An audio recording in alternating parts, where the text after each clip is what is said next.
6/18. We actually were approved the minutes of 6/1. Very good. Thank you, Reverend Hunter. But I will move that the agenda be adopted as corrected. This is Excellent. Alina. I'll second. Thank you both. All in favor of approving the agenda with that correction, say aye. Aye. Any abstentions? Any opposed? Excellent. We don't have any action items to review, and we took a little bit getting started with the IT situation here.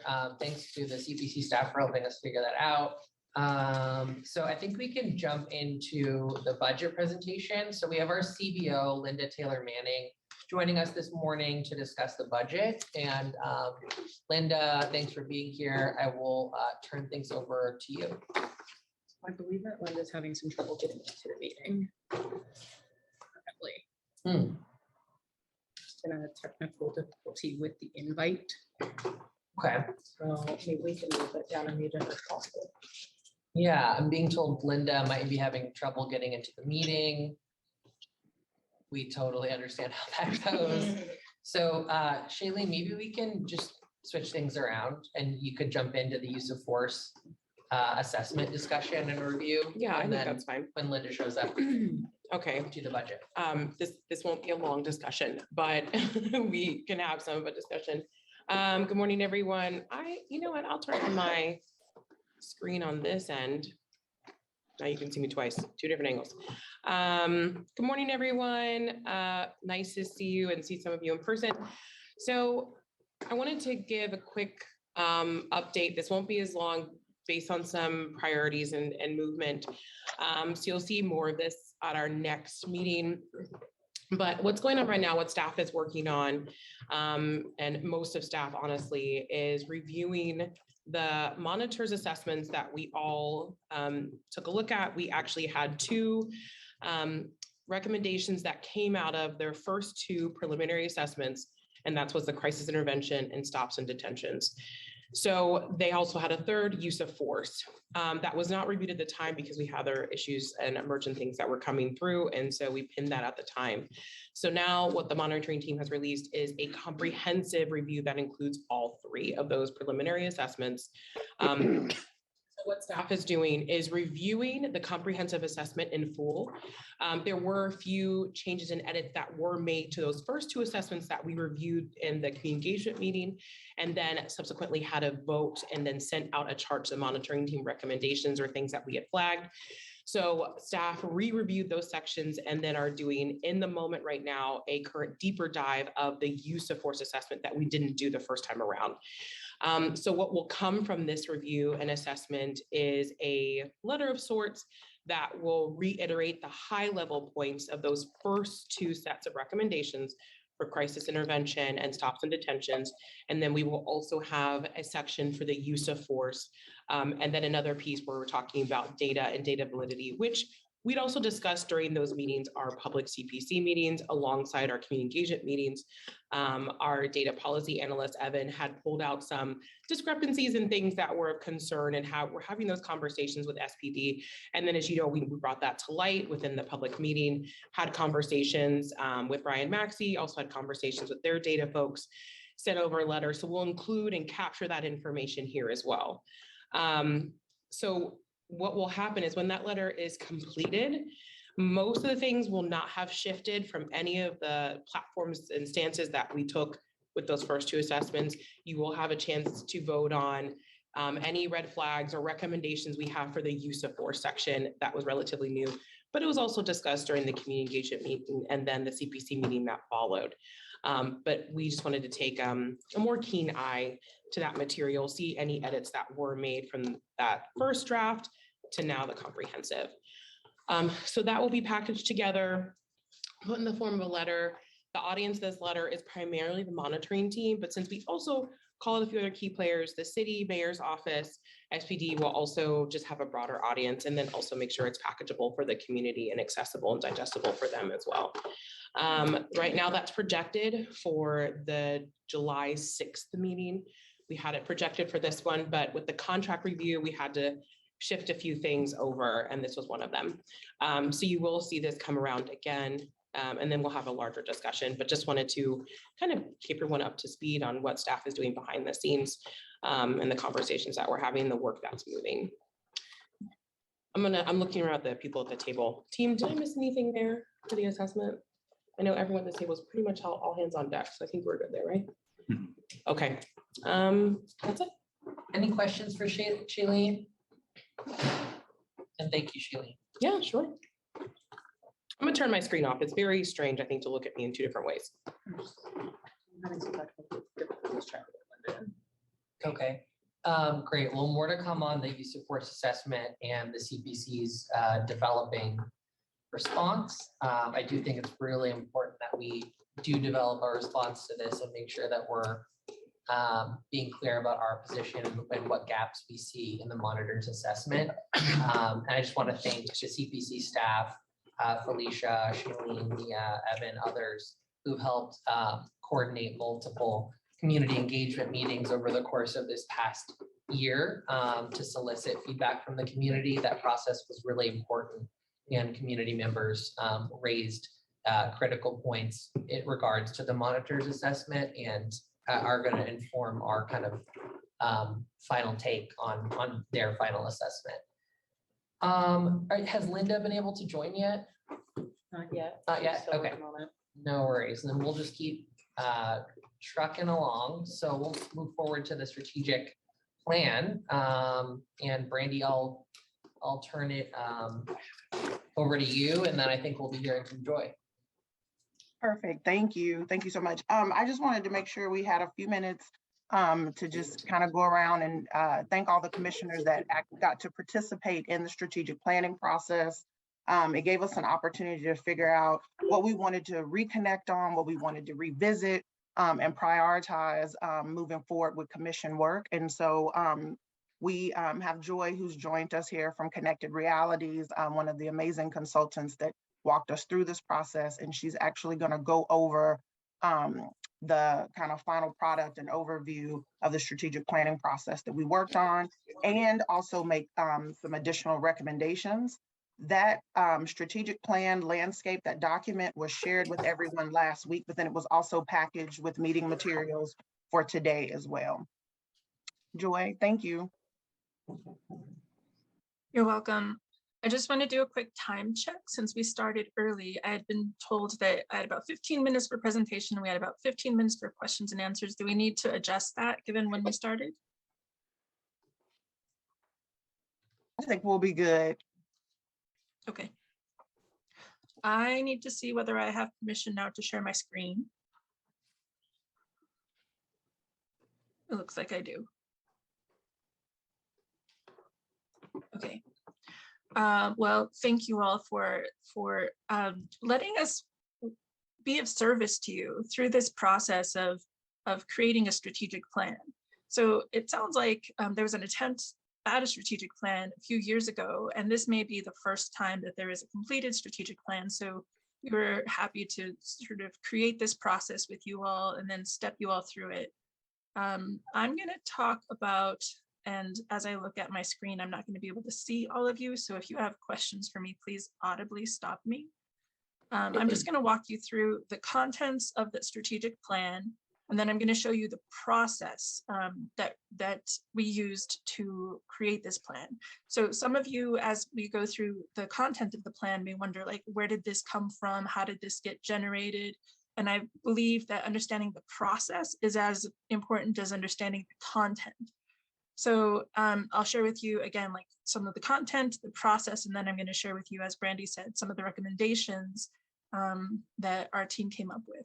I'm the only one on this presentation right now, but there were 3 of us involved in the strategic planning process. So I want to thank my teammates, Leilani Boykin and Gigi Howard. Okay, so I know you can't read what's on this screen. I'm just putting this up here as an illustration. So we started this process with something that we call deep learning. So with co-chairs and a couple of other people, we developed a set of 20 questions to ask some identified stakeholders. And so we worked with staff. We did a bunch of interviews of external stakeholders. We interviewed accountability partners, several commissioners, and then we did a focus group with youth. And we just really tried to understand like what people thought about the work of the CPC, what kinds of values people were expecting the CPC to uphold. Anyhow, like what happened as a result of that process was that we developed an 82-page document detailing what we learned in that deep learning process. And so part of what I'm going to show you right now is a summary of the results of that process. And some of us are auditory processors, so I'm actually going to read what this summary says. It's pretty brief compared to the 82 pages of that document. So this represents my team's analysis of all of that raw data that we got from all of those interviews and focus groups. And so what we heard generally was that, so I'm not sure how some of this is going to land with all of you, so just sort of notice your reactions to what you hear, and then we'll tell you how we addressed it. So generally what we heard is that the CPC and its work is not universally known and understood, even among those who should know. Among those who know the CPC, there are varying perceptions of what the CPC does, how effective the CPC is, and what the CPC should be doing. Also, external pressures are enormous. The world is changing and the organization has evolved. So who does the CPC want and need to be now? Organizations involved in public safety and police accountability are not working together or communicating effectively and are missing opportunities for collaboration. Just a few more points. The CPC's engagement of the public is the subject of much criticism regarding who it engages and how. CPC's community engagement to date is lacking depth. The CPC is viewed as uninvolved and disconnected from community, only engaging certain voices they agree with and transactional in their engagement. External and internal structures, processes, and pressures keep the CPC from being as effective as it could be.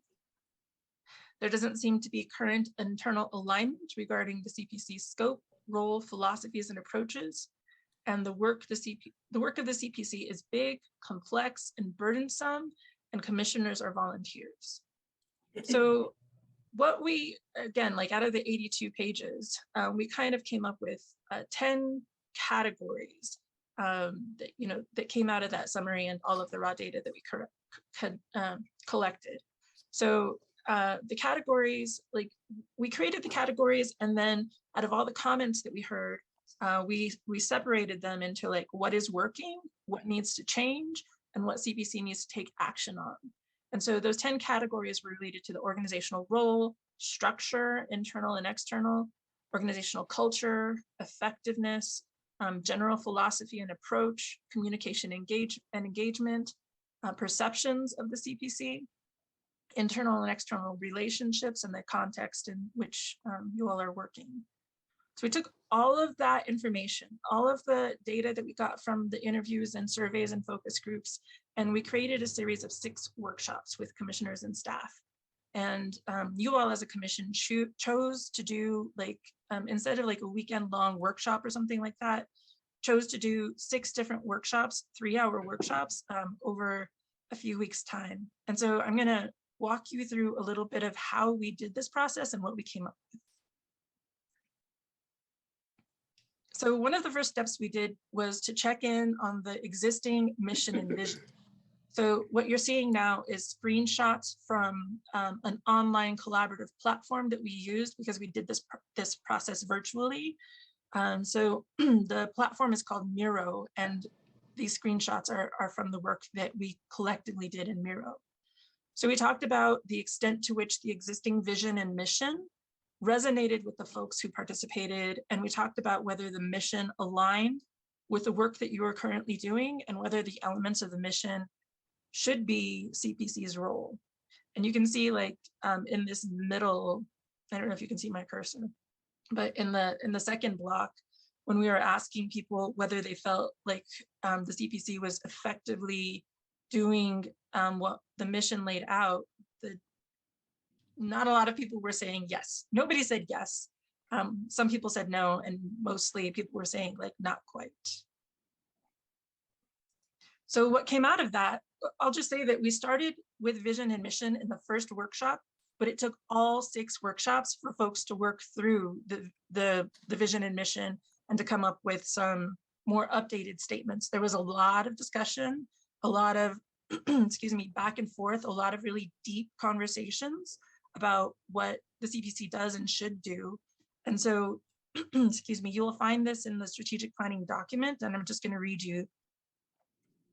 Sorry, I'm going to read you the mission and vision as, you know, as it finally turned out, given all of the iterations and work that went into it.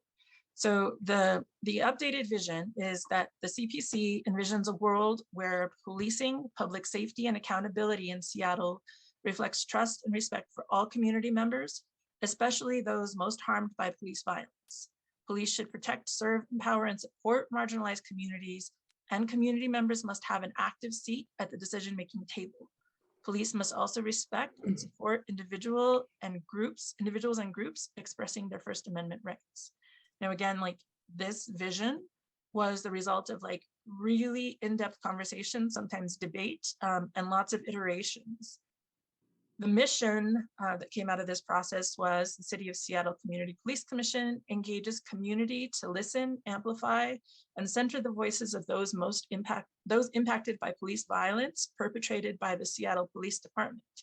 The CPC advocates for policy and reforms to hold police directly accountable to all civilians, with particular attention to communities that are most harmed by policing.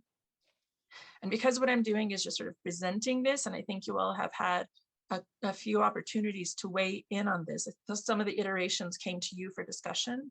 We're not actually going to discuss this right now. I'm just going to present the outcomes.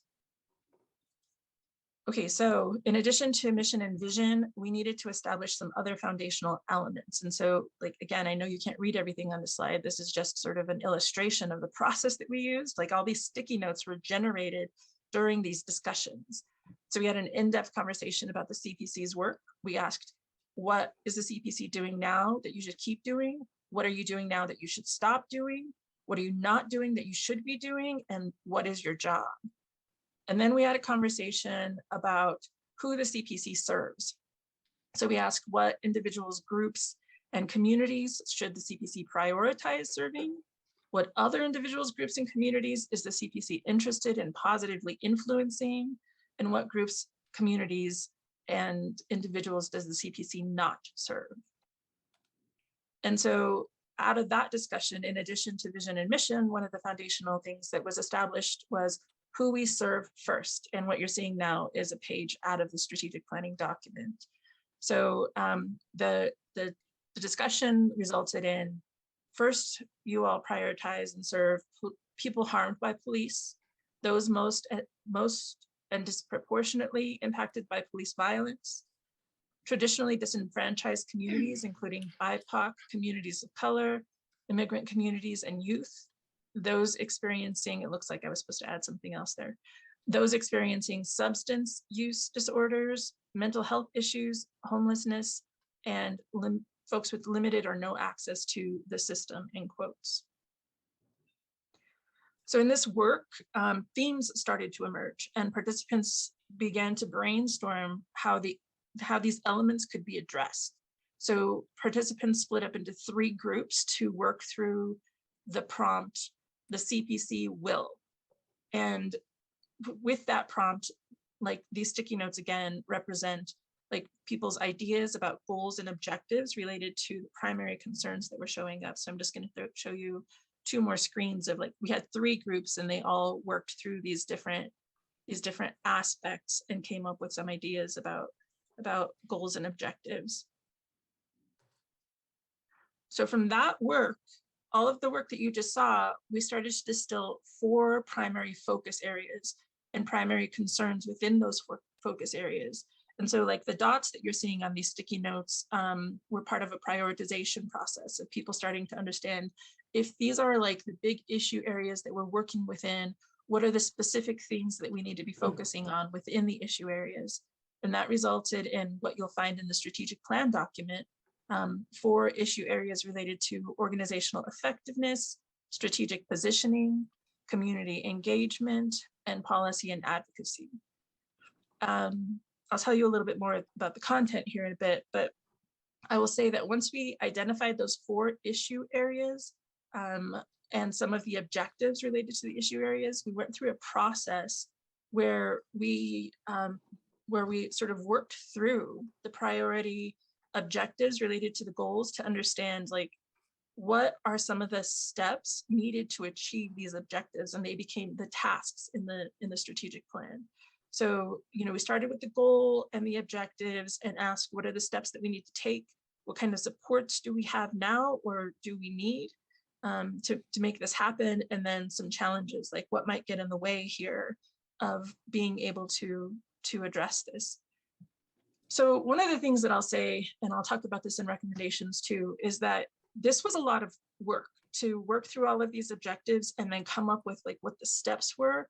And frankly, we didn't have quite enough participation to be able to work through all of the objectives and all of the tasks. So some of what you'll see in the strategic planning document, you know, we were able to, what the strategic planning document documents is what we were able to get through.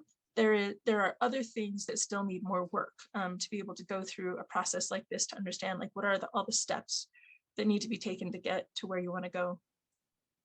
So, sorry, what I'm going to show you now is, again, in the strategic planning document, and these are sort of the, this is what came out of that process of understanding, like, what are the objectives, what are the bold steps.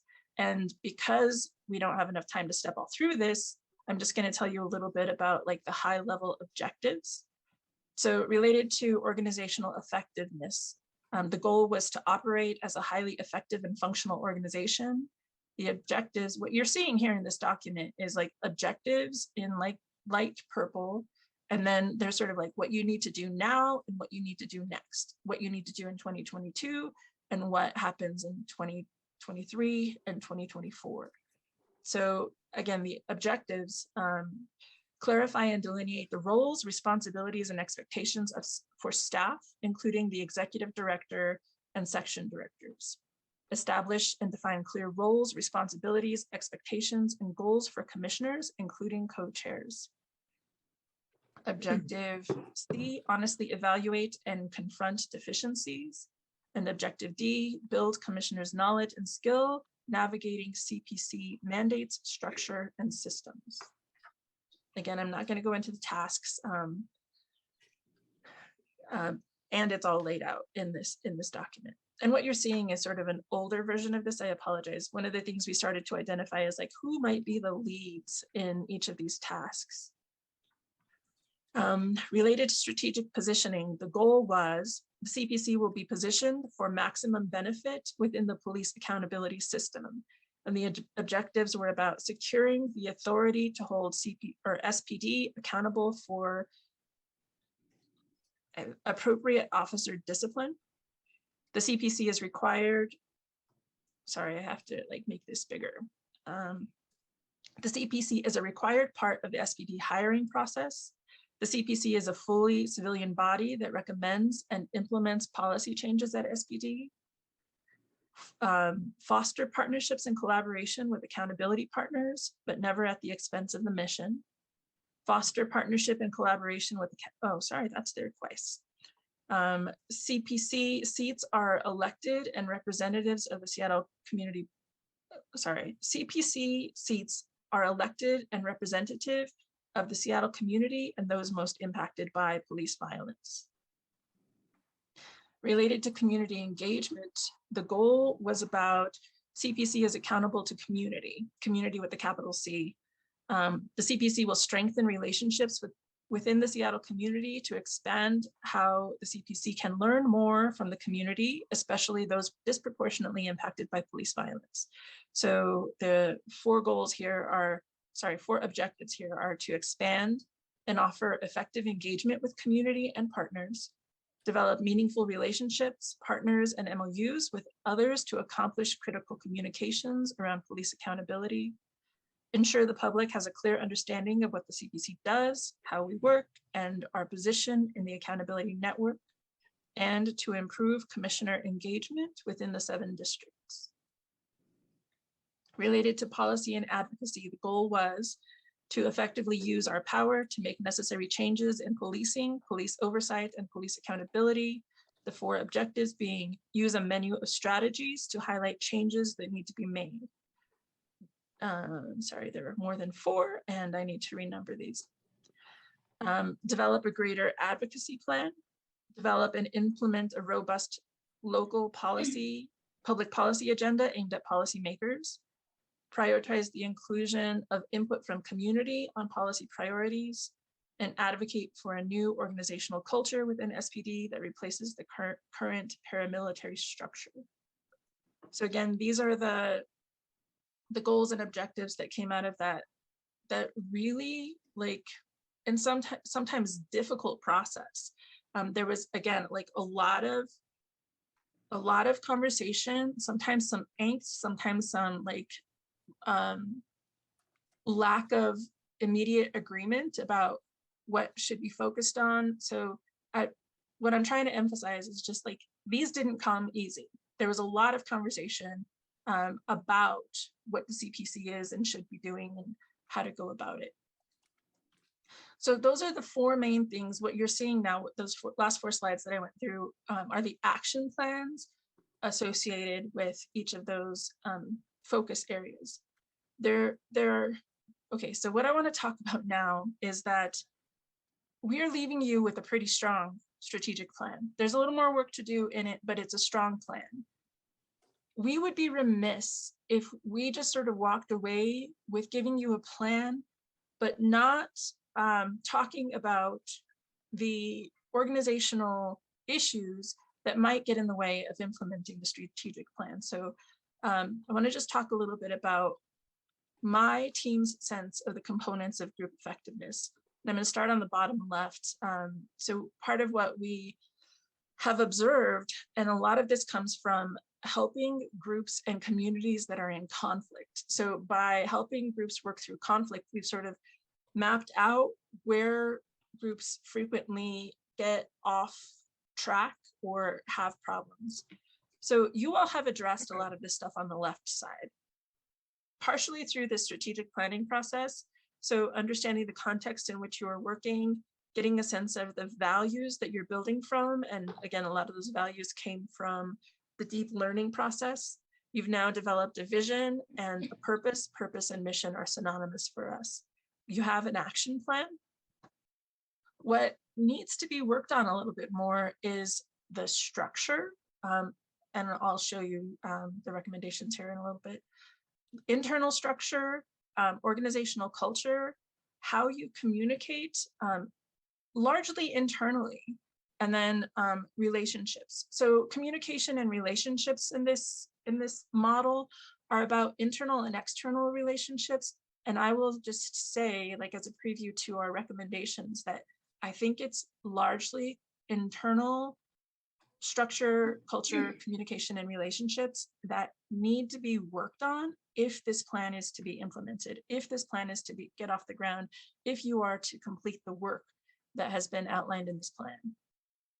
So remember I told you earlier about the 10 categories that came out of the deep learning process. And so all of these things that are highlighted in blue are things that I think you all still need to do some further work on, including organizational role, like how you fit into the bigger system, organizational structure internally, is the way that you're set up internally the best way to accomplish the work that needs to be done.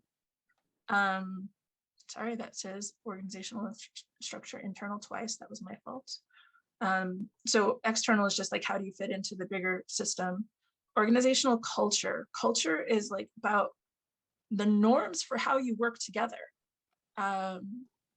Organizational effectiveness, you'll get to, I think, with some of these elements that come in the strategic plan. Again, communication, largely internal. You've got a a good strategic planning framework for how you improve communication with community. The last thing that is highlighted in these 10 categories are about relationships, internal and external. And again, my sense is that one of the things that needs to be prioritized is strengthening internal relationships and communication. So my observation is that related to communication and relationships, there's a lot of work to be done. My frank observation is that a lot of communication isn't happening directly. And, you know, I'm talking about between like, and this is not to blame or shame anybody, like this is sort of a general observation and some general comments, not just related to like the current structure, but, you know, we started this process early last year where we had different co-chairs, we had, you know, sort of like a different sense of things. And still, I think these things are true. I feel like a lot of the communication that happens, again, isn't direct, and it's like political in nature in some ways, in that some of the communication happens in terms of like, who do I need to talk to sort of influence certain things? Like, again, like it's not direct communication. I think that there's a lot of work to do in terms of relationships. And I'm talking about like between these different categories of like the CPC staff, co-chairs, and then there's the external kinds of conversations. So let me move to some of the recommendations again that can be found in the strategic plan document. I'm not going to go through all of these. I'm just going to highlight a few.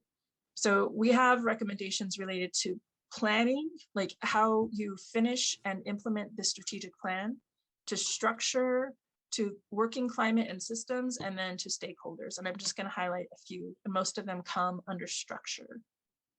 The things that I think that you need to think about first are related to under structure. It starts with H, engaging in critical conversations with commissioners about their commitment and participation on the commission, explore what brings them to the commission personally and professionally, and what is getting in the way of their participation, and what they need in order to participate fully, and whether it's realistic for them to be on the commission. And part of why this shows up is that I want to thank those of you who did participate in the strategic planning process.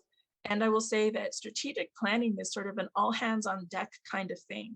In order for you all to figure out like what's not working, what you need to be doing differently, and to chart out the future in a way that everybody can support, in a way that is sustainable, more voices need to contribute in order to like be in a place where like there's broad agreement and buy-in about what you all are trying to do.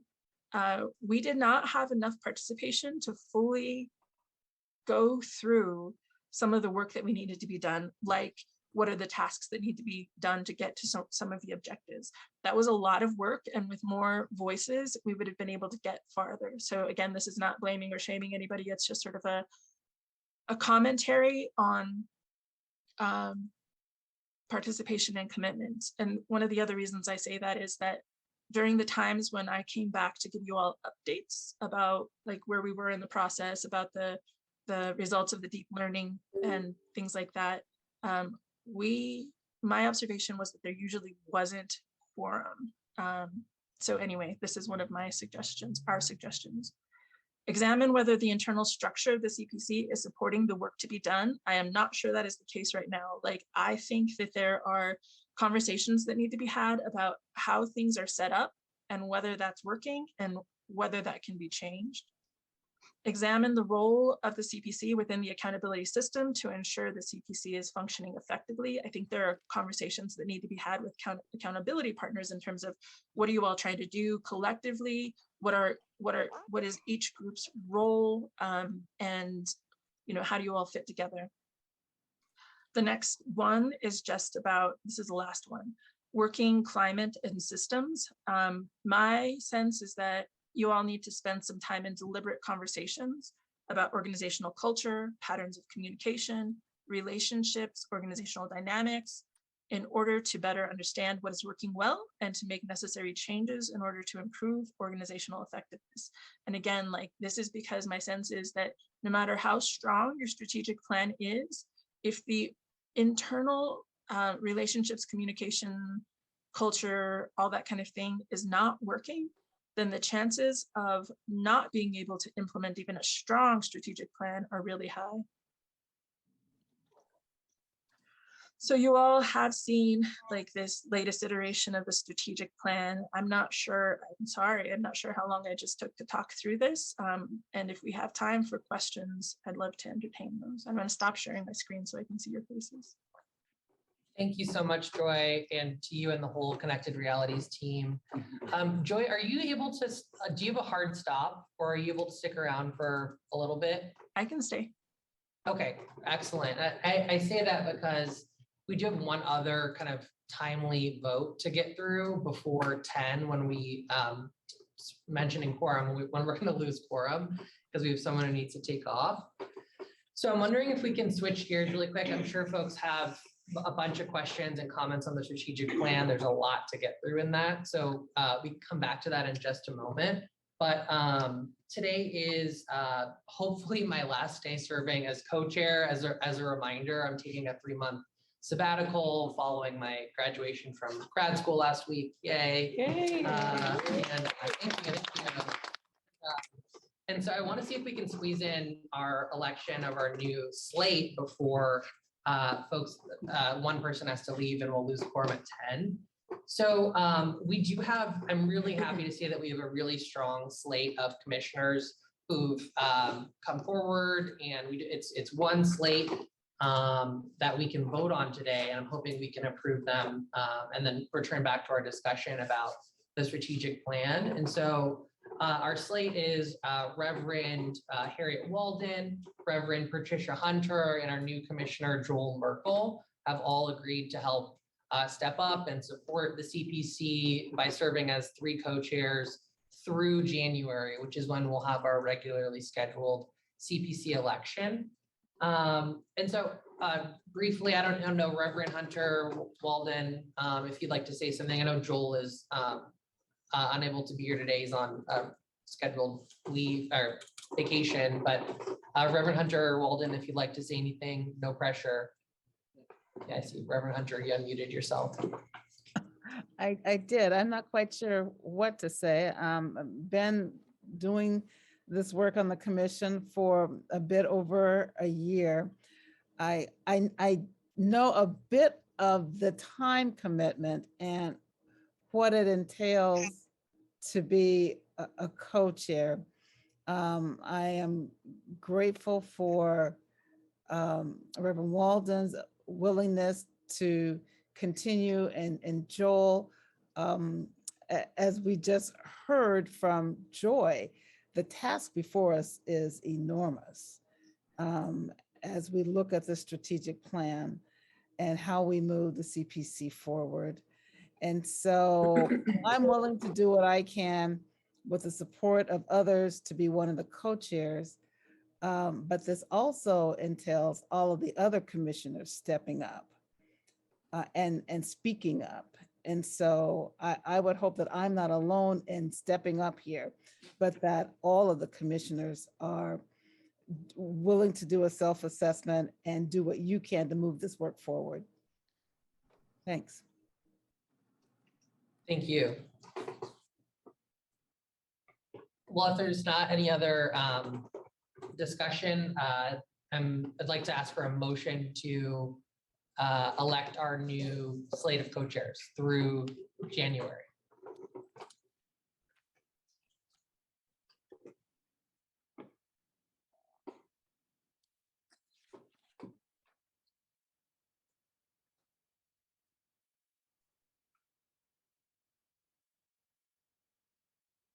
This is Tasha. I motion that we move forward the slate through January.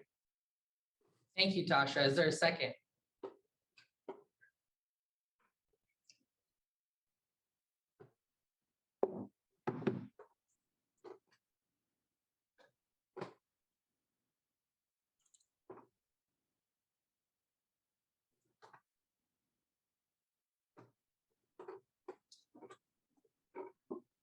So there's a motion on the table to move forward with our new slate of co-chairs, and I need a second for that motion to move forward to a vote.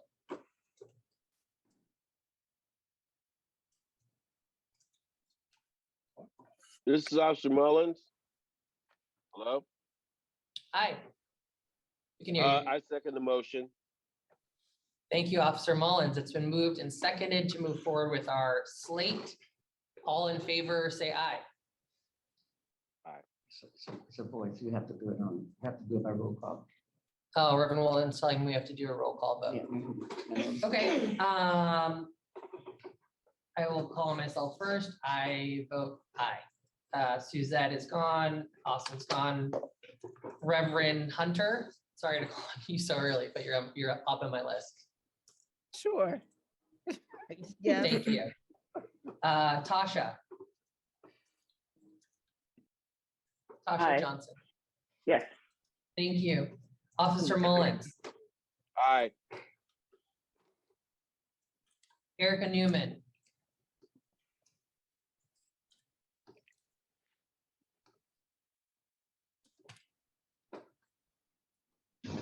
Aye. thank you, Erica. Alina, Aye. thank you, Alina. Joseph, are you with us? I don't think so. All right. I already called on myself. I voted in favor. Reverend Walden. Aye. Thank you, Reverend Walden. Lejeya Aye. and Prachi. Aye. Excellent. Congratulations to our new co-chairs. The motion has carried. And thank you all for supporting these folks. And I second Reverend Hunter's call to action for our commissioners to step up alongside our new co-chairs. So now we can switch gears back to our discussion of the strategic plan. Thank you, Joy, again, for sticking around for a few extra minutes. What questions, comments, curiosities, discussion do we have for Joy? This is a really robust strategic plan, and I can attest to how many hours folks put into it. It was like 16 hours or 20 hours or more of just the part that I was a part of, but I know Joy and the team worked behind the scenes too.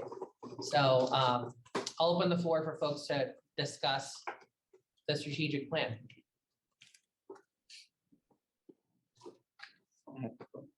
Yeah, please, Reverend Walden. I want to just thank Joy and her group, her company for working with us.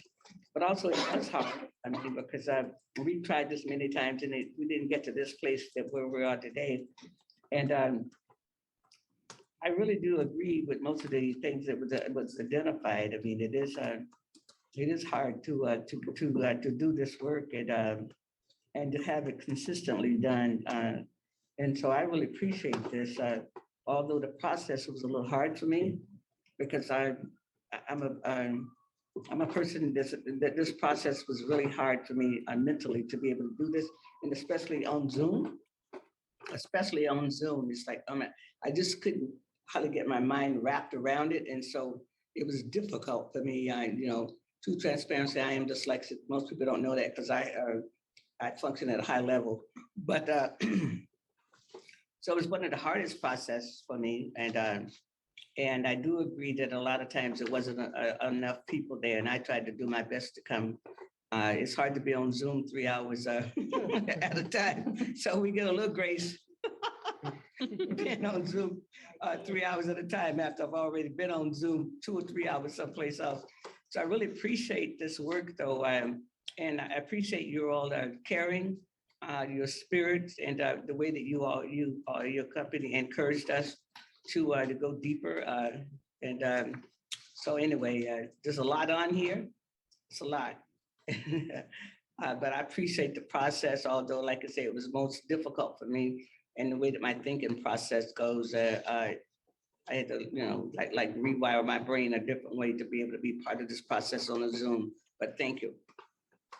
It was our pleasure, and thank you for sticking with it, even though it was difficult. Mhm. Well, my hand is up, so I'll just jump in if that's okay. Please. Okay. I too want to thank Joy and team for leading us through this process.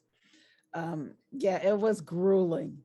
It was grueling, but we did some of us did our best. I was extraordinarily disappointed at the lack of commissioner input. You know, at that point, we probably had 15 plus commissioners, and yet at any one strategic planning meeting, there might have been 3 or 4 of us. And so that was disappointing. But I also appreciate that your presentation is so complex and complete, and that we have a blueprint as to what steps to take and where to start. And a lot of it starts with relationships and communication.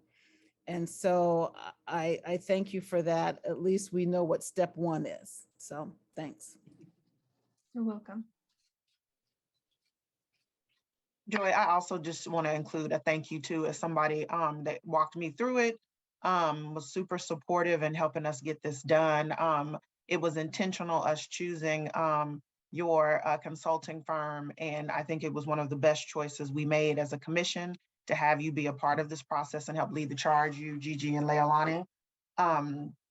And so I look forward to folks being able to have a conversation more in depth about the recommendations that you've made, and also to opportunities for us to be able to launch this in a way that makes sense and is actually conducive to the commission, and not just an opportunity for us to check off a box. We have a lot of work ahead of us. And I will even reiterate what Reverend Hunter was saying. It is going to be imperative that all hands are on deck for this.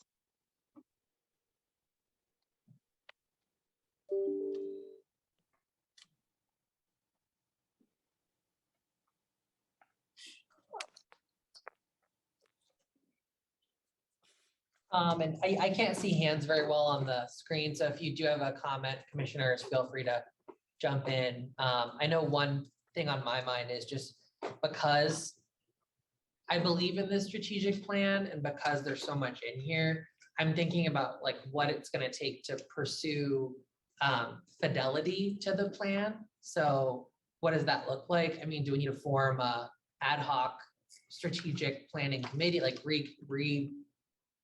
bring back the strategic planning committee? Is this something that we take up in strategy and governance at our Friday meetings? But you know, there needs to be, we need to hold ourselves accountable, right? For sticking with the plan and making sure that the recommendations in this plan are showing up in our work. And that we're, if anything, just reminding ourselves of what we committed to. And so that's on my mind. I think, you know, starting with the strategy and governance committee could be a good place to start, but it really might deserve its own ad hoc committee, at least for the next year. So a couple of things that are in the recommendations are related to potentially reconfiguring the work groups to support the strategic plan. So as opposed to, and I don't know how you all do this, but as opposed to like figuring out where do we fit the strategic plan into these existing work groups, you may want to look at reconfiguring the work groups to support the strategic plan. The other thing, there are some recommendations about working the strategic plan into individual team work plans, right? So that it doesn't just sit on the shelf, but it becomes embedded in the work that you all are trying to do, including like asking yourselves, like, of the work that we are doing, what work supports the strategic plan and what doesn't? Therefore, like, what should we keep doing and maybe what should we stop doing or do less of?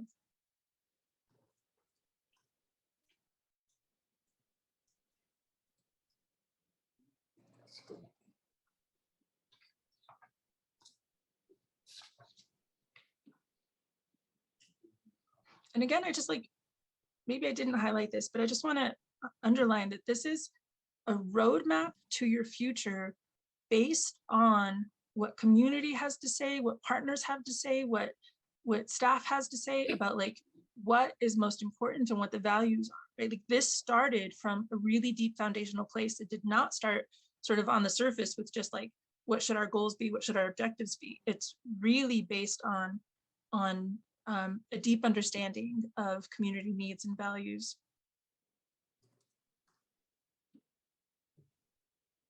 Yeah, I'd like to call on Malik. Well, I really want, I didn't have the ability on Zoom to do the clap function or the thumbs up function, so that's what I was trying to do.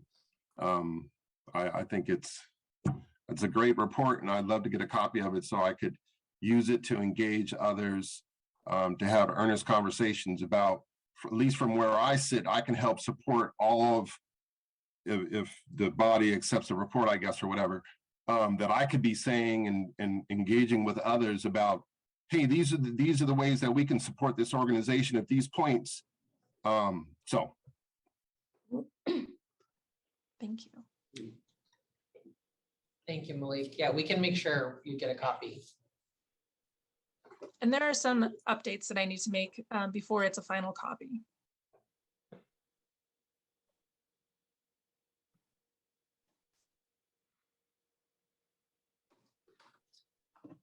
Well, if there's not any other discussion, I'm open if folks feel like they need more time to sift through the report before we move to a vote, but I think this also obviously can and should be a living document. So I don't think, so I think it's okay if we do move forward with the vote and folks still need some time to marinate with it, because the whole point is how we implement it, really not exactly just the language on the page. So would someone like to make a motion to adopt this strategic plan as presented?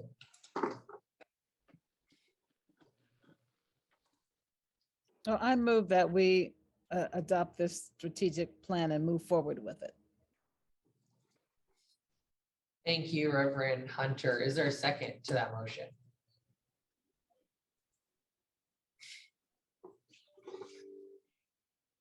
I'll step away from this chair and give a second. Excellent. The motion has been made and seconded to adopt the strategic plan as presented. Is, excuse me, all in favor, say aye. Aye. Aye. Aye. Any opposed? Any abstentions? Thank you so much. The motion is carried. And again, I just want to congratulate and celebrate and acknowledge all the work that went into this report for the small group of commissioners that did attend. It was truly a heavy lift. And I think we did this in the winter time when it was like raining and dark outside, long hours that night on Zoom. It was a marathon. So I see you and I acknowledge you for that work. Thank you. All right, folks, was Linda able to join? Mhm. Excellent. She's here. Maybe we can Yes, I will ping her and let her know she's up. skirt back in the agenda and turn things over to Linda. Yeah, turn things over to Linda for our budget presentation. Linda, I'm so sorry you had technical difficulties. We're really glad that you're able to join us. We appreciate you being here. I just pinged her on Teams. Hi, sorry. I was No worries, Linda, welcome. all this technology. I was monitoring another meeting on my phone, so. No problem. We're glad you're here. Thank you for being here. Sure. So I'm Linda Taylor Manning, and I'm your budget analyst in the city budget office. Just a little background, I kind of have a whole continuum of criminal legal system. I'm also the budget analyst for the law department, the municipal court, CPC, OIG, and I manage the city's contracts with King County for jail services and public defense. And I've been with the city a long time. I won't tell you how long because then you'll know how old I am. But let me share my screen. I just have a short slide deck to talk about your budget.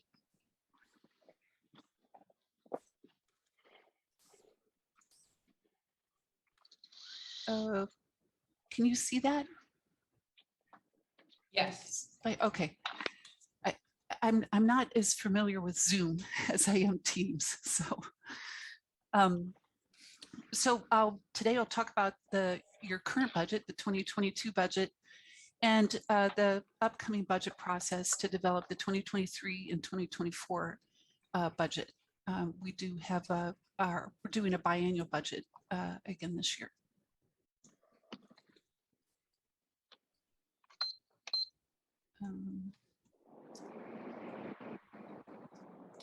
Here we go. I just told you this is what I was going to do. Okay. So a bit of background on the 2022 adopted budget. We do kind of incremental budgeting. So for 2022, what we did was take your baseline and added these incremental adjustments. Funding for a pilot for Young Leader Internship and Fellowship Program for $32,000. However, that was on hold given the financial challenges the city has faced. There were also citywide adjustments for cost changes, for example, related to average wage increase, benefits, rent, those kind of things.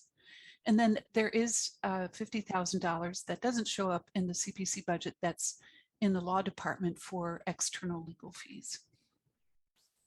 So where are you at now in 2022? I just ran the numbers yesterday. So the first column, second column here, it shows the adopted budget, salary and benefits, commissioner stipends of 49,200, various services and consultants, rentals, copying and printing, training and travel.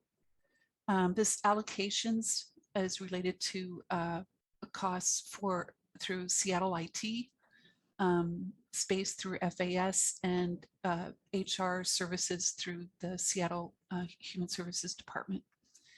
So those are allocated. They the city, those departments take a 12th every month from that.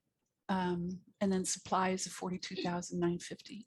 So your total budget in 2022 is almost 1.9 million. Spent to date, shown here, is underspent at 620,000.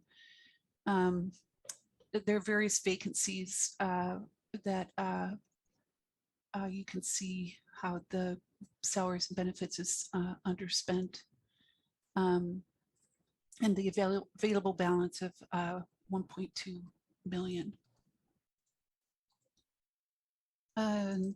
Right now, we're in the, I'm sorry, that should say 2023-24 budget timeline. I'm sorry.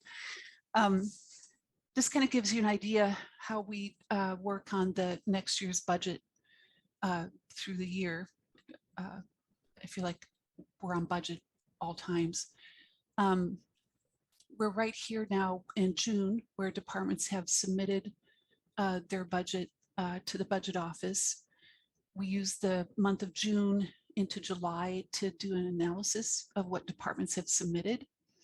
And in July, we start presenting those to internally in the budget office and with the mayor's staff, and then later in August with the mayor, or beginning of August with the mayor. Now, what we do get in the beginning of August is a new revenue forecast.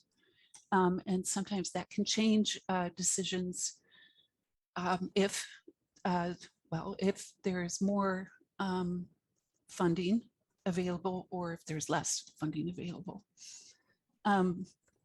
We use that time in beginning of September to write up the budget, produce the budget document, and the mayor delivers his proposed budget to council usually the last Monday in September.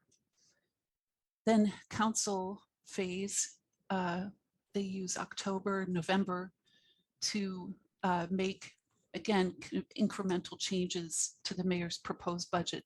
Council adopts the budget always the Monday before Thanksgiving. So that kind of gives you an idea of the timeline.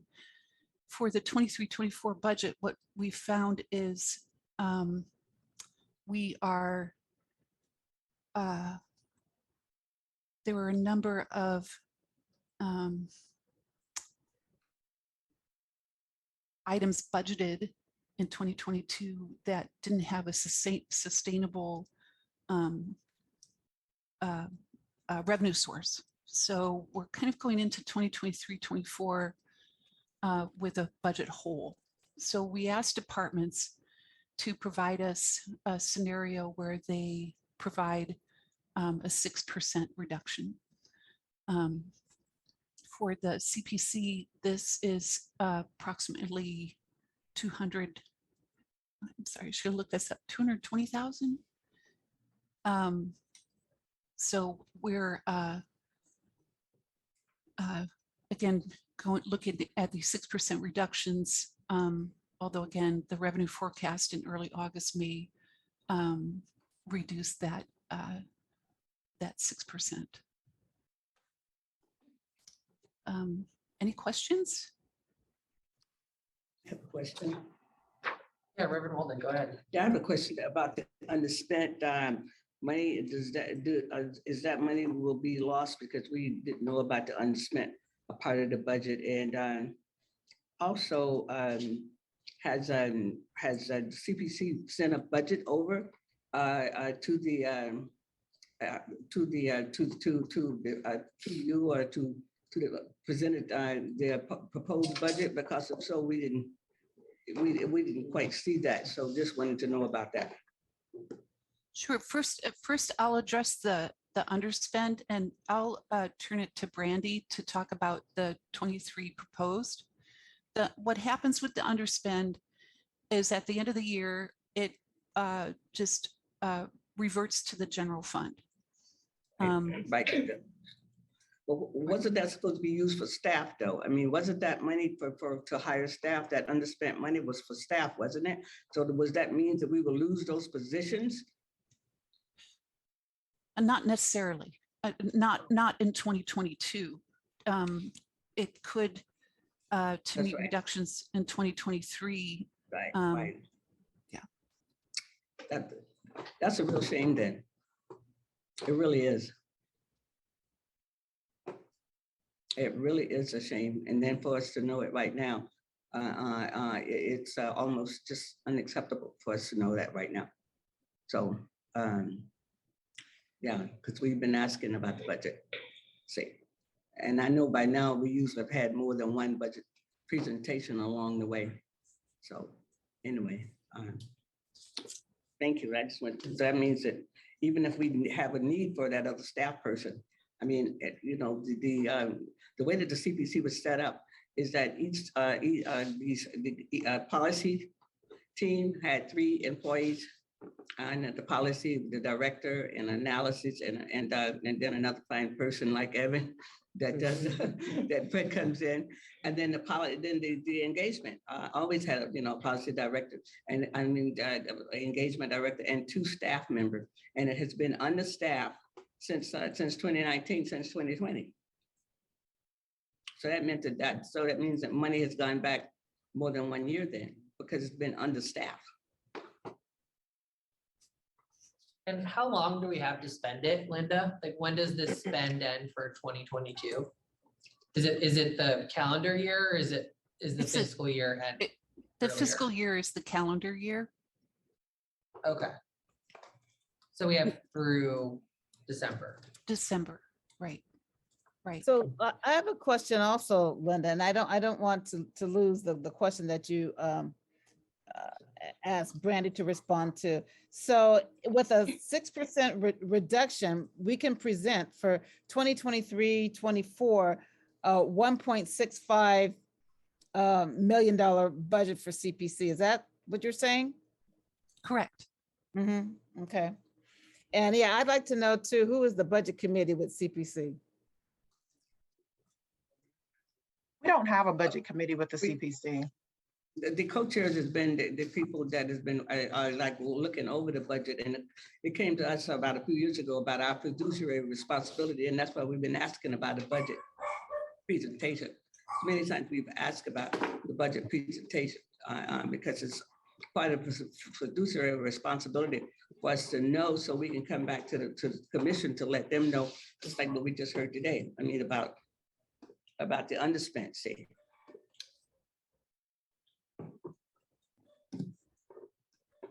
So have we presented a proposed budget for 2023, 24 with the 6% reduction? We have actually, and the reduction would cover, the reduction was going to cover that we would not continue with having the internship fellowship program. We also accounted for the fact, because of that 6% cut, so we would not have to lay off anyone.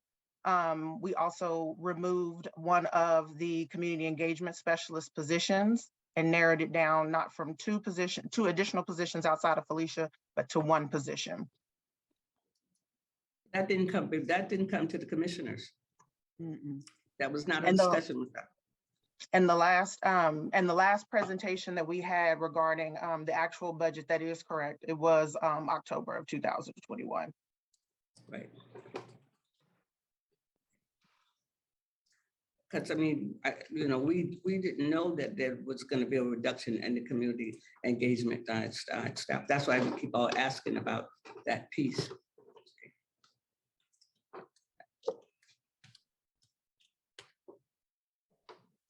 Are there other questions or discussion for Linda or on the budget?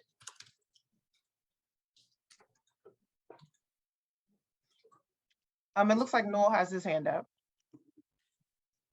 Go ahead, Noel. Thank you, Executive Director Grant. I just wanted to let the members of the CPC know that Councilmember Herbold sent a request to Budget Director Dingley requesting that the 6% figure be 3%. I believe given that SPD's target, that she believed it made sense for the accountability bodies to have a 3% target rather than a 6% target. Thanks, Newell. And while we have you, I know there's been discussion about funding a deputy director position for the CPC, and I know that's something that the council member is supportive of. Wondering what's the status of that? Well, the way budget works is first, the city budget office works with city departments and agencies such as the CPC to develop the mayor's proposed budget, which is due under state law in late September. That budget is then sent to the council, and by late November, the council then has to adopt a budget. So the council spends those 2 months considering changes and adopting changes to the mayor's budget. So that's a time period when the council receives that budget and considers changes to it. So am I hearing that there's still an opportunity to consider changes potentially to include a deputy director role? Yeah, Or did I at misunderstand? that time, certainly, Councilor Herbold always reaches out to the accountability bodies about budget and what they're interested in at that point. And CPC leadership has definitely emphasized the importance of this position to Councilor Herbold. She's expressed interest in it. Great. Well, yeah, I hope we can keep that top of mind. I think, we're the, I'm preaching to the choir to you, Newell, but, we're the only accountability body that doesn't have a deputy director role. And that's a big kind of deficit in terms of just having a backup and, the wide berth of function that we're tasked with. That would just be a massive value add. If you might have been here for our strategic planning discussion, there's just so many different avenues we need to pursue urgently, and that getting a deputy director for the CPC, I think, would be a real value add. Other questions, comments for Linda or anyone else?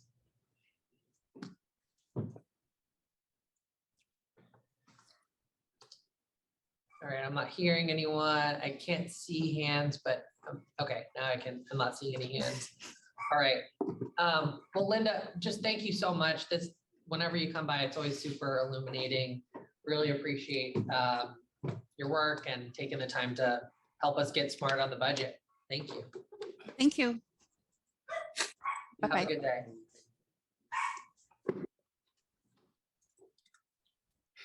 All righty. Well, we are now entering the public comment period.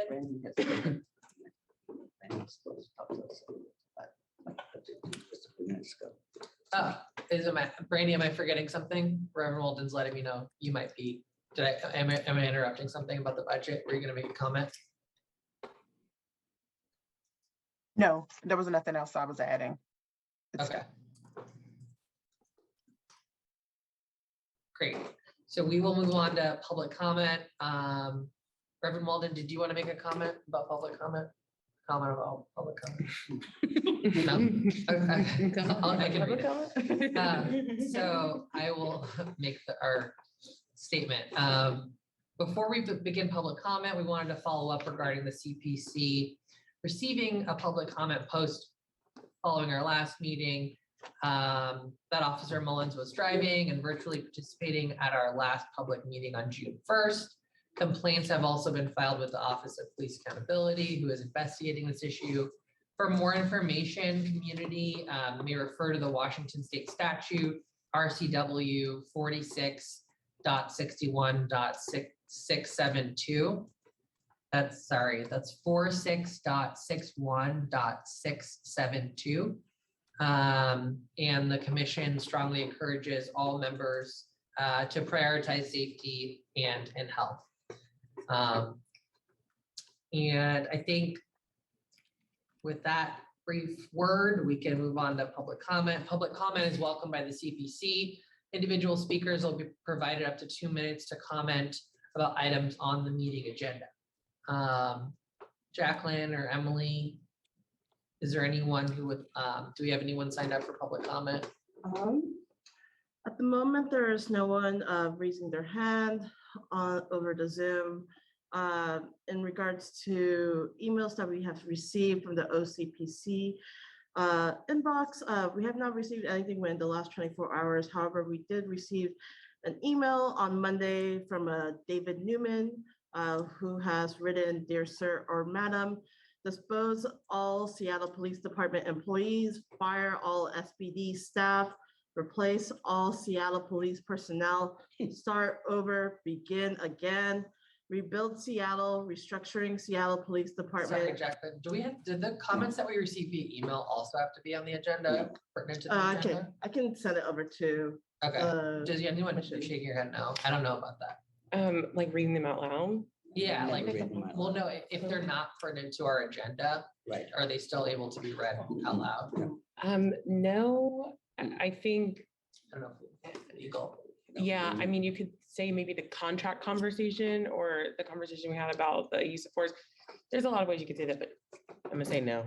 No. If Gary and Teresa want to weigh in, Yeah, they're I'm probably not the ones hearing to that weigh in, as- yeah. That's not striking me as Yeah. pertinent to our agenda, so I think we can. So I guess without any emails or anyone raising their hand over the virtual screen, public comment is closed. Thank you, Jacqueline. So now move on to CPC updates. We covered the co-chair slate announcement earlier. And unfortunately, Suzette has a family matter to attend to today, so she's not able to report out on the SPMA contract.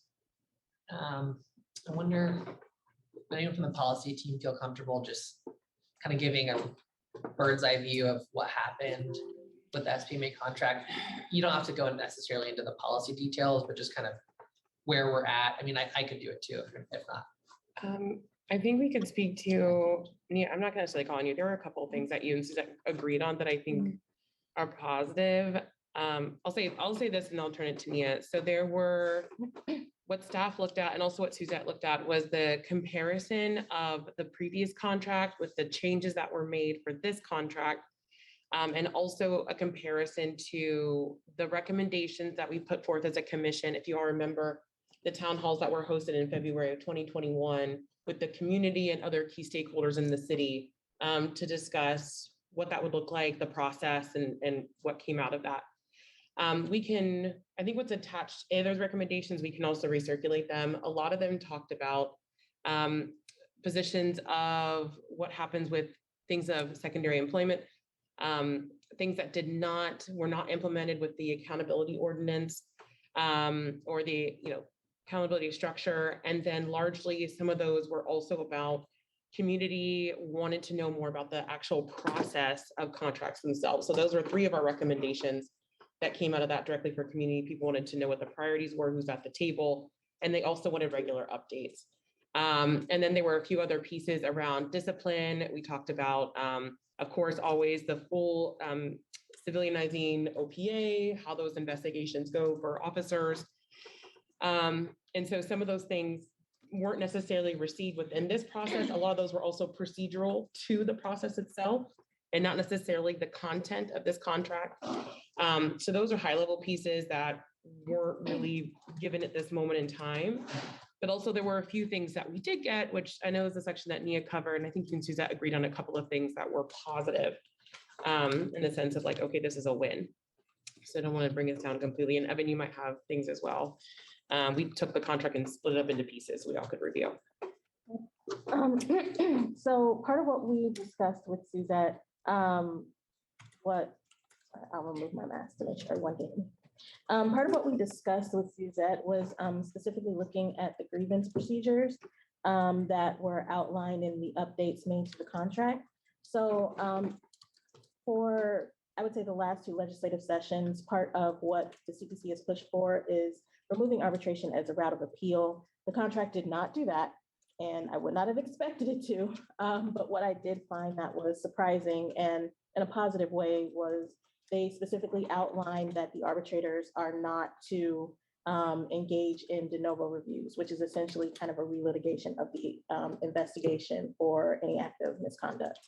And some of the previous work that I've done looking at contracts in other places, it's not ever really specifically stated that they are not to do these types of reviews. So that's something that I found that was positive. Usually if that's not stated, there's a lot more space that arbitrators can move into as they do their reviews. So that kind of, it opens it up for it to be, I would say, easier to overturn any misconduct decision or any decision made on the misconduct investigation. So that was something that we found was, even though it's not what we advocated for, it's a step in the right direction. Also with arbitration being moved to step 3 in the grievance process rather than it being step 2, it makes it a little bit, I wouldn't say harder, but it's not as easy to go straight to arbitration of any grievance that would be filed. There's also one more thing that was highlighted. Changing them 180 days. I mean, they can't bring in new information at the end. Right. They can't do that. And that's before they could, and then the 180 days would start over again. So they can't do that. And then that's a real, that was a good win. Yes. So those were some of the main pieces that even though, we didn't get what we were looking for in terms of there being like regular updates for community people. Those were some of the few things that went through the contract that we were like, okay, this isn't as bad as it could be. Evan, not to put you on the spot, but did you have any points that you wanted to raise? Yeah, so fortunately I left my document, my comments on my home laptop with basically some comments done on my work laptop for some reason, but I think what I covered was the internal investigation procedures.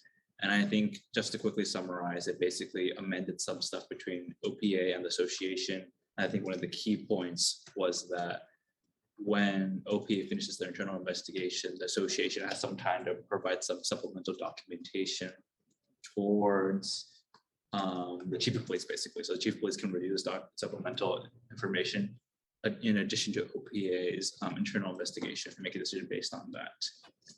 I can definitely revisit it a bit later if necessary, just not the exact comments of me, but that's kind of the high level key points I have. Thank you. Well, I think also the important part is that this is the SPMA contract, which deals with your lieutenants, with your captains. So SPOG, which deals with your frontline, your patrol, which is your largest part of the department, that is a contract that is yet to come. And that's going to be even larger. So while they're both very important, this is one, we have another big one to go. So we'll have another opportunity, hopefully with the receipt and Suzette receiving a timeliness of that contract in advance, as it should have happened before with this contract. Hopefully getting that on time, then we'll also be able to do a deeper dive within that contract as well, and report back out. Thank you. And this was enacted or ratified on, This was yesterday they had that vote. yesterday. And I also just wanted to call out, and then Reverend Walden, I just wanted to call out that this was the first time that community had a seat at the table. We had an advisor from the CPC who fortunately is well-versed in labor issues and labor practice, who had a seat at the table. So that in and of itself was a significant positive step. Reverend Walden. Well, thank you. I was going to say some of that, but also the seat was like external, wasn't? I mean, it was when the negotiations started, our advisor was not there, but had a chance to put our priorities in. And this is the first time that this has happened. Also, the contract that was signed before, the table was already set. And once it's set, you can't add anything. And so this is the first time that we could actually put something on in the history of Seattle. And I think that's big. I mean, whether we got everything we wanted, because nobody does in negotiation, but in 30 years, this has never happened. And so in a generation, the community has always been left out of this process. And it's still mainly a closed process, but at least we can actually put our information and put our priorities there. So it might, it took a generation to get here, 30 years, and that's big. We can't say that it's not important. But going forward, like Shailene said, and also like Douglas said, this is just the beginning. And it took many years to get the SPA contract signed. I mean, it went from 2013 all the way to 2018 before they got a contract signed. So the big one is still ahead, and we still be able to set have priorities for that one too, because we have not worked on the priorities with the community engagements and stuff like that yet. So I mean, for some, it might not seem like big, but for community people, it's still big. Thank you for your praise. Anytime. And we'll have a statement forthcoming on this, highlighting some of the points that were just discussed. And I think with that, we can move to Executive Director dates. Thanks, Douglas. Just wanted to give a few updates that are forthcoming. Our office move for our new space is underway. It is completely done with construction. We have 2 tentative dates. We have an IT move date for all of our electronics, and then we have an official move date for the items that are in the office. Our hope is once we are settled and unpacked and set up, that we would have an opportunity for commissioners to be able to come and visit the new space and see how it is set up and do some type of meet and greet. I know there have not been a lot of opportunities for us to be able to engage in person. And so the hope is towards the end of July, all of that will be wrapped up for our big move. Other thing too, just a quick update. I know in the last couple of meetings, there was reference around having Mayor Harrell come and visit the commission. We were able to connect with Senior Deputy Mayor Harrell, who was able to help us assist in passing along a message that we are still very, very eager for him to come. So it is on the top of his list. We have, Emily actually sent over some new dates for opportunities for him to come and visit an upcoming meeting that we need to prepare for. I will let everyone know once we get that date confirmed, but just wanted you all to know that that's been followed up on. Other thing is to, for the onboarding of the new co-chairs, there will be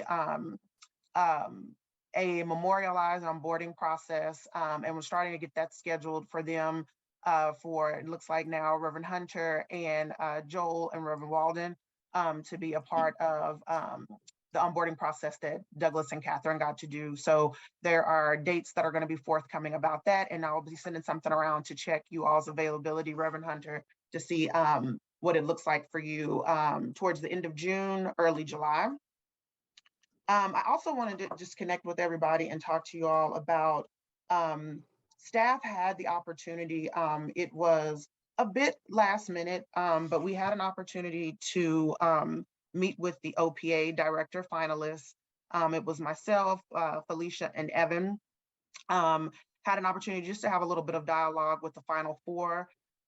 With that being said, I have actually received a lot of communications from community folks that felt very much like they had been left out of the process and being able to get to know the candidates, to be able to ask questions. And there was some lengthy questions posed about why the timeline had been moved up. Originally, the community segment to meet with the OPA director finalists was going to be in the middle to late June, and then it was moved up to June 8th. And so I'm asking the commission, as a part of one of my updates, for us to consider how we can support and make sure that the remaining questions that were unfortunately not able to be asked, and or the opportunity for community members to be able to spend more time with the candidates or provide their feedback directly to the mayor, we figure out a way to construct an opportunity for folks to be able to do so. I think as commissioners, that is something that should be of great importance to us, to make sure that people that felt like they did not have an opportunity to be heard get that opportunity, and we get some clarifying questions around when the announcement is actually going to be made, and will there be time for community members to be allowed to do that. So I wanted to pose that also in one of my updates. It's an update and a request on behalf of the commission for our community as well. And then finally, too, Felicia will probably talk a little bit more about it during her updates, but we were able to sit in and attend one of the sexual assault task force meetings that was earlier in the week, where outside partners and community members were allowed to come and sit in. The staff that attended, we went more in an observational capacity. I know this is a task force that our community engagement director has been a part of, but for myself and for Emily, it was more of an observational aspect, so we could hear and kind of understand what the gaps were, what was needed, and if there's any way that the commission could be of assistance. Based on what I heard in that meeting around the priority to investigate sexual assault situations and child sexual assault, I think it would be really, it would behoove us to reach out to that task force and see if we can set up a conversation with them and be some type of conduit for them to be able to have a conversation with the chief of police, which was actually suggested in that task force. And then finally, my other update is if Newell is still on the call, we actually got a response from Newell about the process to investigate complaints against the chief of police. The CPC had made, policy staff especially had made some recommendations about said ordinance. And I know Newell was able to respond, and I just wanted to carve out at least a couple of minutes for him to be able to give you all an update about what that would mean. Newell, if you're still with us, would that be okay? Certainly. Are you wondering about the ordinance generally, or the updates that were made in response to the CPC's letter? The general, and then the updates that were made in response to CPC's letter, yes. Sure, thank you. In general, earlier this year, Councilor Herbold found out that there were a number of complaints filed with OPA as a result of the protests, demonstrations in 2020, and OPA dealt with a very large volume of complaints. 3 of those complaints are not completed, and named the former chief, and there wasn't a clear process for how to handle complaints made against a police chief in the 2017 accountability ordinance that covered everybody else but not the chief. So what Councilor Herbold then did was began to work with OPA and OIG and the mayor's office about the process for how to ensure that in city law there is a process delineated for how to address and process complaints made by the chief that ensures public confidence, but it's also fair to a chief. Roughly half of complaints, I believe, don't get investigated. So we wanted to ensure that, any complaint that didn't rise to the level of investigation didn't become overly burdensome either, but also wanted to set a level of public trust with that. And it's an interesting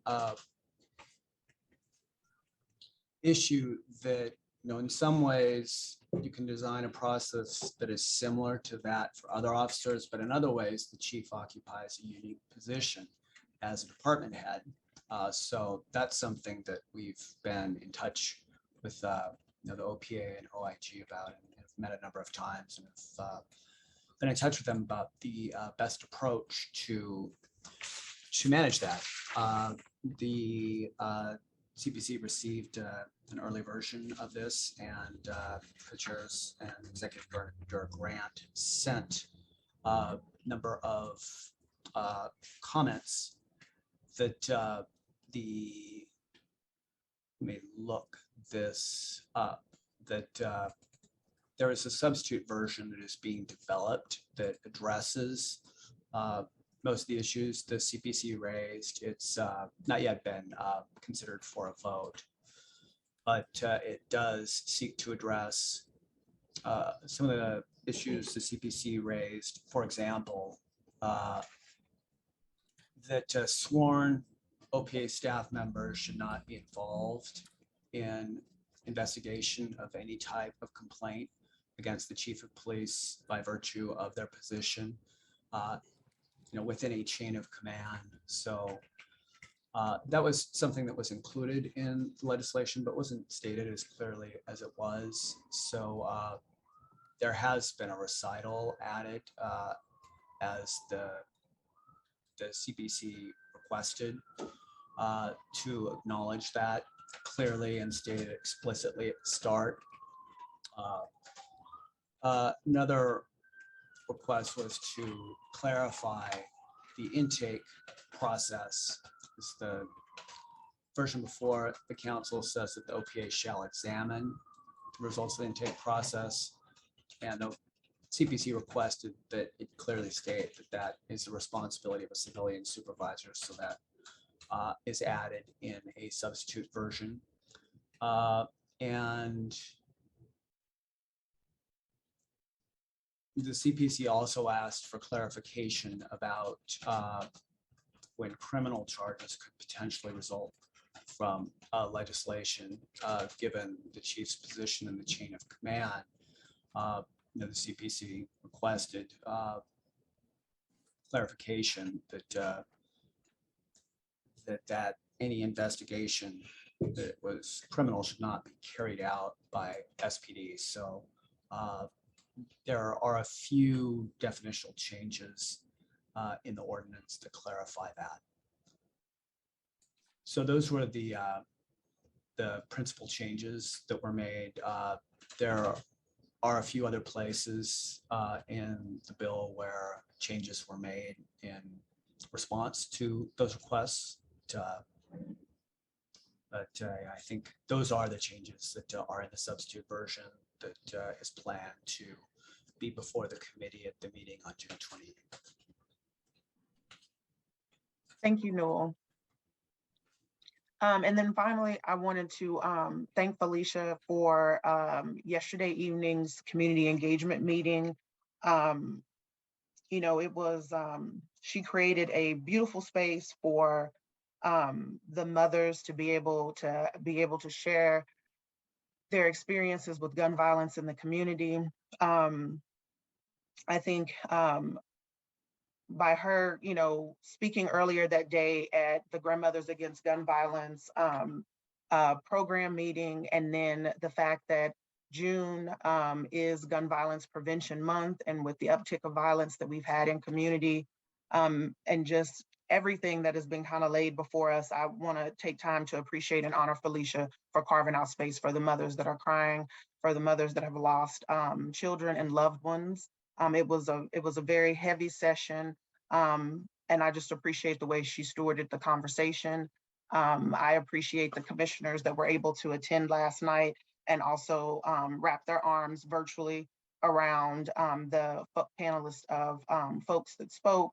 and community members that we want to be engaged with as we begin to think of and talk about some of the work that we do here and the intersectionality of violence outside of the work that we do just with the police accountability system. It is much larger than that. And so just wanted to give Felicia kudos and thank Nia for also being on last night to help assist with the meeting and provide that kind of background support. So just wanted to give her a special kudos. Other than that, those are the last of my updates, unless anyone has any questions.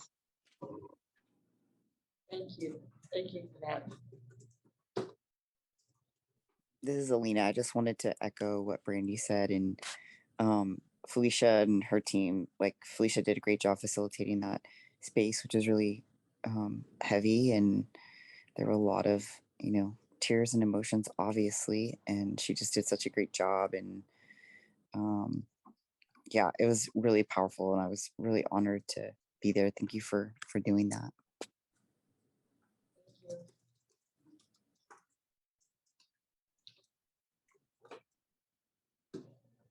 Right, well, if there's not anything else on this topic, I will turn it to Jacqueline for an update on our hybrid meeting model. Just to give the commission a quick update about the hybrid meeting. First, I just want to do a big congratulations also to the commission and to staff. Last June or June 1st, our last meeting, we were the first city entity to transition successfully to a hybrid model. So kudos to the CPC. I also want to say thank you to the commissioners, partners, and also community members for their patience as we adopted this new model. There'll be some troubleshooting as we're going forward. I just want to give a quick highlight and rundown of next steps to ensure a successful transition, and that this knowledge is not just shared with one person on staff, but throughout all staff, including the executive director as well. So we'll be implementing a continuous improvement process. Folks can give us feedback about how we're doing, areas that we can improve upon to ensure that not only people have to come here physically, but also virtually as well. We're also, I have designed roles and responsibilities for this meeting, ensuring that at all times we have 2 staff members at the very least to help run either the technology and also to provide administrative support. I'll be training all staff members as well, including the executive director, on using the room's technology. And this training should be completed by the end of July as well. We'll also start a scheduling model to ensure that we have a rotation of staff so that all this work, the care work that goes into this meeting, is evenly distributed among staff to ensure that there's not burnout, but also to be mindful that we're still in a pandemic as well. And also, we're aware of some technical issues that some folks are experiencing in terms of logging in. We're going to be addressing that and troubleshooting that as the meetings go on too. I'll now pass it on to Nia for work group updates. Perfect. Thanks, Jax. Thank you for everything that you've been doing.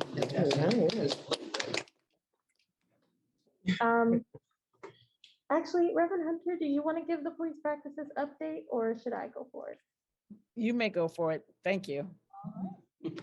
So for police practices, we actually had our meeting yesterday, and we took some time to discuss the MAR that we ended up not moving forward on in the last meeting.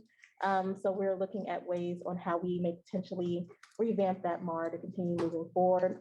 We also took some time to determine the next MAR management action recommendations that we'll be looking at in that work group. So that work will continue to move forward. Yesterday, you all should have seen the other MAR review from the June 1st meeting that we discussed, and you all voted for go out through email.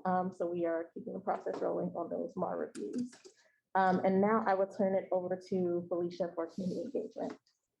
Thank you, Nia. First and foremost, let me just say thank you, Executive Director Grant, for the nice compliments, and Elena.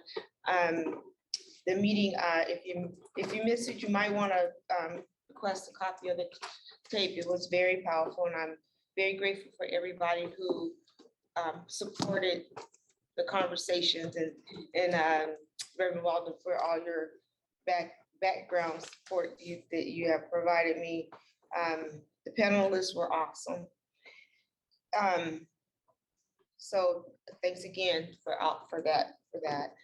I also wanted to talk about the as Director Grant talked of the sexual assault unit, the sexual assault task force. I would just like to reiterate, I think it would be a great idea for maybe they come and give a presentation about the work that they're doing and the gaps within the investigations that are happening. I think it may benefit us as a commission to just be a little bit more clued in to that.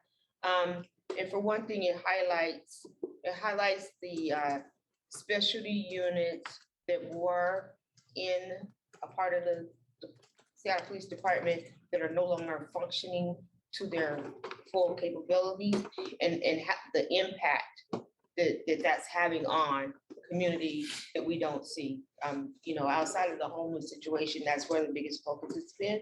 But there are a lot of other specialty units that are falling short in the community now. So I look forward to some of those conversations, whether in the CPC meeting or the community engagement meetings coming up. The other thing I would, Brandy already spoke about the Grandmothers Against Gun Violence. That was very heavy as well. And one more mention about Festival Sanjata is this weekend, and Reverend Walden has signed up to help man the booth with me on Saturday. And so I'm still, in need of many people, volunteers, to just come and just talk about CPC and, just be a presence out in the community. But regardless, I'll be there the entire weekend. We will be set up in the Armory, which used to be called the Food Plaza. So that's how I remember it. Yeah, the food circus. So even if you just drop by, that'd be a great support. And then the last thing I'll just mention is that the job posting for the community engagement specialist has been posted, and it closes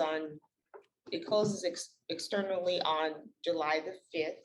So if there's anybody that would qualify and interested, please direct them to the city website, seattle.gov website. And with that, I will pass it on back to Nia. I think we can just try to breeze through. Okay, you want to breeze through it? Yeah, so we just have like a minute or so left. I will go fast. Great. So for state legislative agenda, we are currently in a little bit of a holding pattern. Joel will be joining that work group. So once he returns from vacation, we will reestablish those meetings and start preparing for the next legislative session, as well as looking for ways that we can be involved locally in the legislative process. For complaint and appeals, we have a meeting scheduled for next Thursday. We will be discussing funding mechanisms and also doing a deeper dive into how we want to roll out our potential town halls, work group meetings, and focus groups. So that is where we are with complaint and appeals. And for behavioral health, we will meet next Wednesday.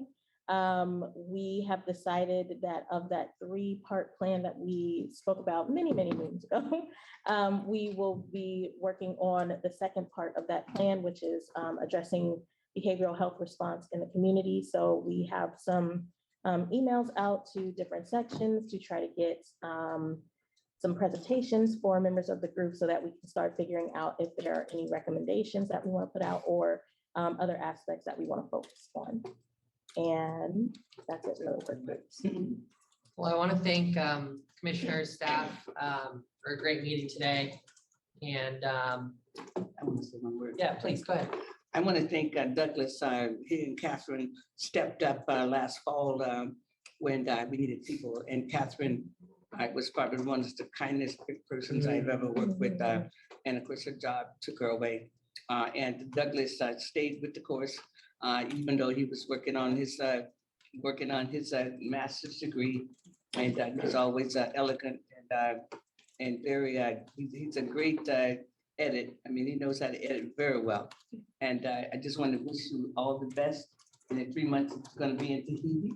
And it's absolutely a pleasure. Is that real? You going to Tahiti? Ooh. Oh. All the I'm pictures. coming too. You want Seattle? Yeah. Talk, I suppose. Yeah, thank you so much, Reverend Walden. And thank you, all the commissioners and staff. It's been a pleasure working with all of you. It's been an honor to serve and look forward to hearing about your great work while I'm in Tahiti in quotes. So have a great day, everyone. Thanks again. Hello, hello. Douglas, Mark hello. wants to say something. Oh, please. I want to Go ahead, say Mark. something. I want to say something real quick. First of all, Okay. I want to apologize to the commission for, I never want to shed bad light on the commission or the commissioners. Because it's an open OPA complaint, I don't want to go into it, but I just want to explain that the last week that we had a meeting, I was heading to a family funeral, and I was attempting not to miss our CPC meeting. So I did use a hand-free device with my cell phone to be involved in the meeting. I did pull over on the side of the road and sat at a 7-Eleven for quite a bit of our meeting. So I just want to say to everyone that I'm going to go to OPA and explain myself. And I just want to be open and honest about it, and let you know that I'm going to comply and take care of that situation. As I understand, first responders are exempt in some ways from using their cell phone or not using their cell phone or using their cell phone while driving, but we'll find out about that. So I just wanted to clear the air and just tell you that whether I'm right or wrong in this incident, that I want you guys to know that I'm going to take care of it, and that I'm sorry that that happened, basically. Thank you for listening. Thank you, Officer Mullins. All right, are we wrapping up? All right, I think that concludes our meeting. Thank you so much, everyone. Thank you. Thanks, Mark. Have a good one.